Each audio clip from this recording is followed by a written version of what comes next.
sana po kayo'y nagpapahinga. Well, ako po medyo sumakit ang likod ko kasi may mga bisita ako, mga kaibigan ko, at inikot-ikot ko naman po, medyo nasobrahan ata ng ikot, no? Nag-ikot lang naman kami from, ano oras ba yun, alas 11 hanggang alas 5, medyo masakit talagang, bagamat magtatatlong buwan na yung aking operasyon, ngayon alam ko na hindi pala dapat masyadong naglalakad pa, no? So at least, for future reference, alam ko na yan, medyo bawas ang ating lakad. Pero I'm fine, medyo lang, kinakailangan magpahinga. At ngayon, may huli kaming lakad sa aking mga bisita. At siguro pag alis nila mamayang alas 4, magpapahinga tayo uli. Pero anyway, ano pa kung pag-usapan natin ngayon? Well, alam niyo po, yung dalawang batang kongresista ay parehong merong 110 billion. Si Congressman Miao Miao Berganza ay sinampahan ng 110 million libel case ng pinakamayamang tao sa buong daigdig. Samantalang ito namang si Congressman Leandro Leviste ang siya nagsampa ng 110 million libel case laban naman kay Yusek Claire Castro. Well, alam niyo naman po ang aking paninindigan dyan, no? Ako po ang nagdala doon sa kaso ni Alexander Adonis sa UN Committee on Human Rights. Si Alexander Adonis po ay isang mamamahayag, kaalyado ni Tatay Digong sa Davao noon, na panahon na naging speaker itong Nograles, at pinakulong siya ni Nograles dahil dun sa tinatawag ng mga taga Davao na Burles King Incident, kung saan di umano, makitang tumatakbo hubad-hubad ang dating speaker sa corridor ng isang hotel dahil nahuli di umano ng asawa ng babae na kanyang kasiping ng mga panahon na yun. No? At nadala po natin yan, yung pag-conviction niya na instant conviction sa Committee on Human Rights ng United Nations, at tayo naman po ay nakakuha ng isang view o desisyon na nagsasabi na ang criminal libel sa Pilipinas, yung pagkakakulong, ay taliwas sa kalayaan ng malayang pananalita. Dalawa pong basehan ng ating UN Committee on Human Rights. Unang-una, dahil meron pong alternatibo, at yan po ay ang civil libel, at pangalawa, ay dahil hindi proportional yung nais makamtan ng criminal libel. Yan nga po yung pagpoprotekta sa privacy ng mga pribadong individual doon sa pagpapataw ng parusa ng pagkakakulong. Dahil habang kalayaan nga, ang kalayaan ng malayang pananalita, hindi dapat nakukulong ang kahit sino kapag ginagawa nila or pinaninindigan nila itong kalayaan ito. So dito sa mga dalawang kasong naisampa, laban kay Miao Miao, siyempre ang intensyon ay patahimikin siya at ipakulong siya dahil criminal libel yung isinampa na pinakamayamang tao sa daigdig laban kay Kong Miao Miao. No? Na sa tingin ko naman po ay baka hindi naman po yung mag-prosper dahil in the first place, pati ang Supreme Court ay nagsasabi na dapat bagamat hindi pa nare-repeal ang libel law sa Pilipinas, ang mga huwes hindi na dapat nagpapataw ng parusa ng pagkakakulong. Pero ako naman po, binibigyan po ba ko itong si Leandro Leviste dahil bagamat siya ay nagsampa ng kaso for oral defamation, ang sinampa niya ay civil case. Ibig sabihin, bagamat alam niya na tama siya sa kagustuhan niya magkaroon ng katarungan labang kay Claire Castro, kasi si Claire Castro puro fake news ang pinapakalat. Ang fake news ang pinakalat niya kay Leandro Leviste ay yung kanyang kumpanya daw ay nagbenta ng shares, no, na ito ay walang consent ng Kongreso and therefore ay pinagbabawal. Yan po yung imputation of a crime, no, or wrongdoing na hindi naman po totoo kasi ang kanyang ibinenta ay sa shares ng isang kumpanya na wala naman pong prangkisa. Pero maski gusto na niya magkaroon ng pananagutan dahil sobrang ng pagpapakalat ng fake news ni Claire Castro, ay pinili pa rin niya na igalang yung karapatang tao ni Claire Castro na hindi siya dapat makulong dahil sa kanyang mga sinasabi, dahil nasa kalayaan ng malayang pananalita. At yan naman kalayaan ng malayang pananalita, yan ay kalayaan din ng mga spokesperson ng palasyo. No?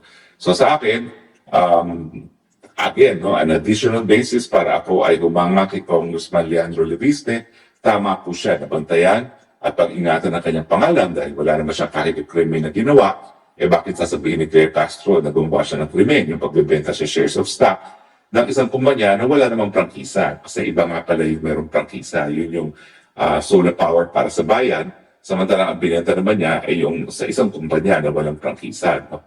So, ang desisyon niya na mag-file lamang ng civil libel, yan ay papatunay na Nais niyang bantayan ang integridad ng kanyang pangalan, pero at the same time, nais din niya igalang ang karapatang pantao ni Claire Castro na magsalita dahil ang pagkakakulong ay hindi naman dahilan. No? Hindi naman dapat magkaroon ng pagkakakulong kapag ang ginagawa lang naman ay nag-exersisyo ng karapatan ng malayang pananalita. So, nasaktan ng damdamin niya, nais niya na pangalagaan ang kanyang pangalan, pero hindi rin siya nagnasa na labagin ang karapatan ng malayang pananalita ni Claire Castro. Agree ba ako doon sa ginawa ni Leandro Libiste? Agree po ako kasi tingin ko, sobrang-sobrang talaga itong si Claire Castro. Si Claire Castro, dapat paalalahanin siya na wala siyang immunity sa mga sinasabi niya as presidential spokesperson. Kasi ang meron lang immunity ay yung mga kongresista at mga senador sa lahat ng mga bagay na sinabi nila during congressional hearings, ang mga judges sa kanilang mga desisyon, ang mga abogado sa kanilang mga pleadings. Outside of these people, talaga namang pong wala silang license para manira ng pagkatao ng ibang tao at kapag yan ay ginawa nila, talagang dapat magkaroon sila ng pananagutan. Ang sa akin lang is gaya ng ginawa namin doon sa kaso ni Alexander Adonis at dahil nga nagkaroon ng desisyon ng Human Rights Committee laban sa criminal libel sa Pilipinas, dapat talaga civil libel ang ginagawa natin. Ang problema lang sa civil libel, napakamahal po ng filing fees ngayon sa Pilipinas. Alam niyo ba yung 110 million na hiningi ni Leandro Leviste, kung hindi po ako nagkakamali, hindi po bababa siguro sa 10 million ang filing fees dyan. Siguro mga 11 million or roughly around 10% ang magiging filing fees niya. Siyempre, may sariling pera naman si Leandro Leviste, nagbenta nga siya ng shares ng kumpanya na walang prangkisa po walang prangkisa and therefore hindi pinagbabayad for 20 plus billion pesos. No? So maliit sa kanya yung 11 million na filing fees. Paano naman yung mga ordinary people, no? Na ang dangal nila ay nayurakan dahil sa irresponsable yung mga pananalita, napakamahal po niyang ganyang filing fees. Kaya nga po ako'y nakikiusap sa Korte Suprema, kinakailangan naman po na siguro espesyal na filing ang gawin pagdating sa civil libel. Kasi nga po, ito yung pamamaraan para mag-grant siya ang pananagutan and at the same time, magalang ang karapatan ng malayang pananalita.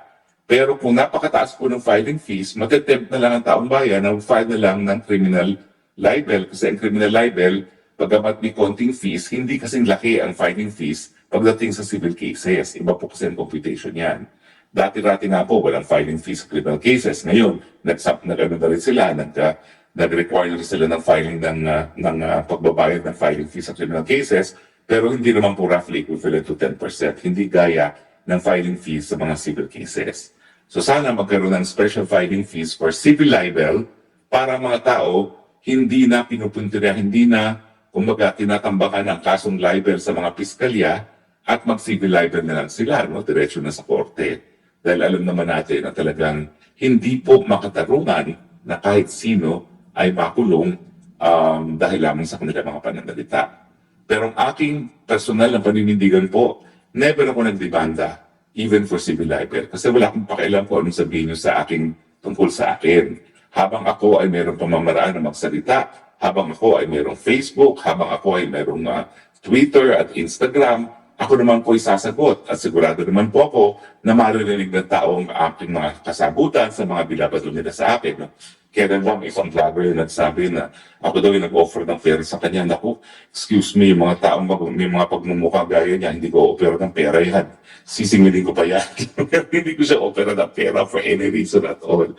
Anyway, so sa akin, well, hindi naman ikaw mamatay kung anong pula na gagawin nila laban sa akin. So, for as long as wala namang clear and present danger sa mga sasabihin nila, ako hindi minsan po hindi nagsampa ng kahit anong kaso, bagamat lahat na po talaga ay binato sa akin.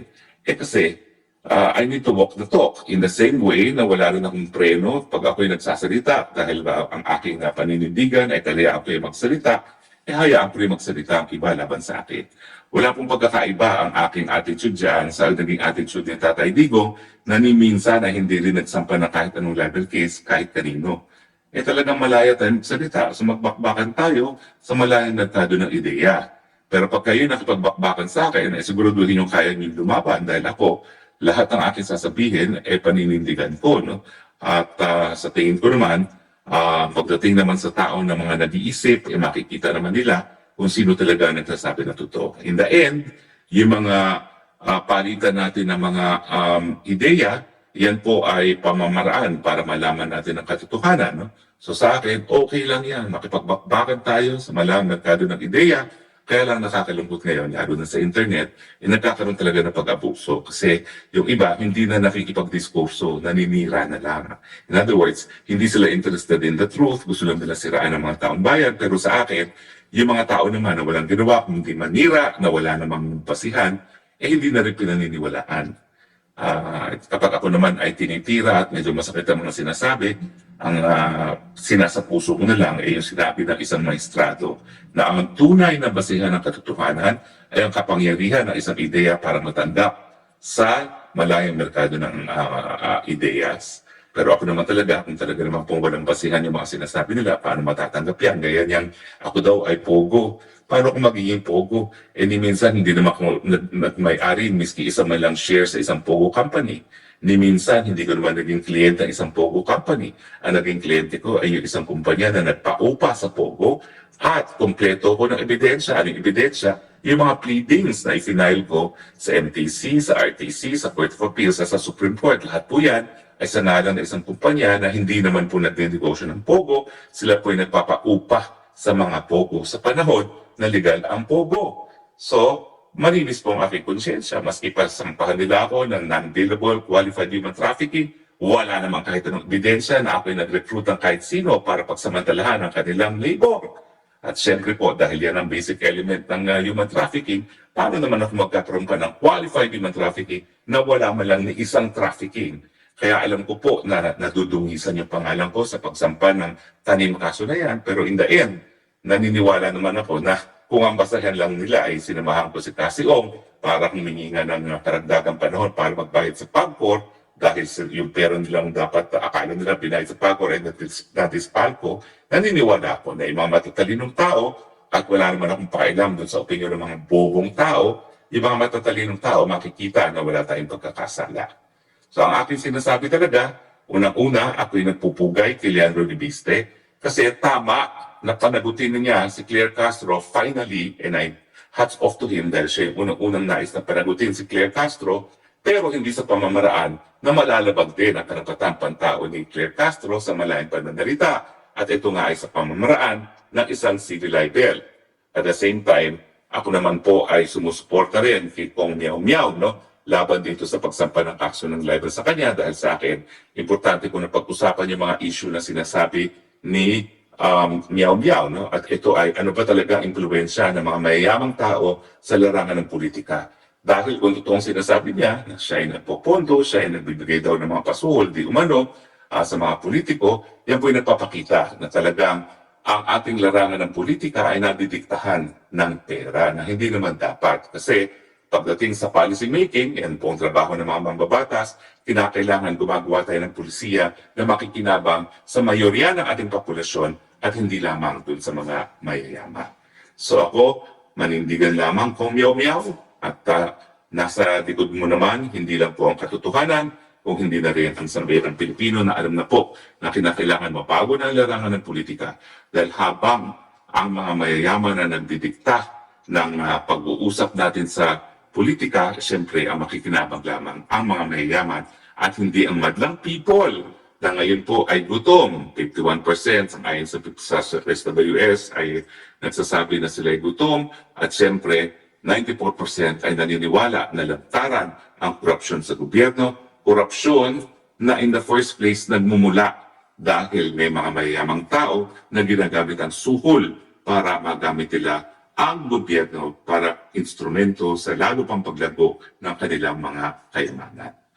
Muli po ako'y nagbibigay pugay dito sa dalawang batang kongresista. Alam niyo po ako, I'm 59 years old. I'm sorry that even if I have lived my whole life as an activist, 14 years old pa lang po, aktivista na ako, ay hindi ko nakamit yung pagbabago na nais ko makita sa Republika ng Pilipinas. Gayunpaman, ako naman po'y kongresista, ako naman po'y nagtuwa na sa pamamagitan ng Kongreso, tayo ay nagsulong at naisabatas ang libreng gamot at libreng paggamot, ang libreng irigasyon sa maliliit na mga magsasaka, ang National AIDS Policy, ang libreng Wi-Fi, at tayo po ay nakatulong din sa libreng tuition sa lahat ng state colleges and universities at yung libreng tanghalian sa mga nagugutom na kabataan. Kaya nga po, bagamat hindi natin nakamit yung Pilipinas na nais kong makamit ang ating kabataan na walang nagugutom, walang namamatay sa kagutuman, pagdating naman po ng panahon, pag ako'y tinanong ng mahal na Panginoon, anong nagawa mo sa mundong ibabaw, sasabihin ko, hindi naman po nasayang yung buhay na binigay niyo sa amin, sa akin, dahil meron naman po tayong naisulong mga batas na sigurado naman po na magiging dahilan para maging mas mabuti ang tasak buhay ng ating mga kababayan dahil po ninais natin na pangalagaan ng kalusugan, bigyan ng pagkain ng mga kabataan, bigyan ng edukasyon, bigyan ng hanap buhay ang karamihan ng ating mga magsasaka sa pamamagitan na ng libreng irigasyon. Pero sa katunayan lang po, hindi ko po nakamit at ako ay magiging senior na itong taon neto, yung nais kong mangyari sa Pilipinas na walang gutom, walang nangaapi. Pero naniniwala po ako na bagamat ako ay magiging 60 anyos na at patapos na ang aking termino sa daigdig neto, meron namang mga kabataan gaya ni Kong Miao Miao, ni Kong Leandro na magpapatuloy sa laban. At sa tingin ko naman po, kung sila ay mapagbibigyan pa ng 40 anyos pang buhay gaya ng binigay sa akin, siguro naman po, magagawa natin yung nais nating mangyari, walang Pilipino nagugutom, walang Pilipino walang pag-asa, lahat ng Pilipino hindi naghihirap. Mabuhay po ang kabataang mga mababatas gaya ni Kong Miao Miao at ni Kong Leandro de Viste. Yun lang po itong araw nito. Enjoy the rest of your Sunday. I love you, Philippines.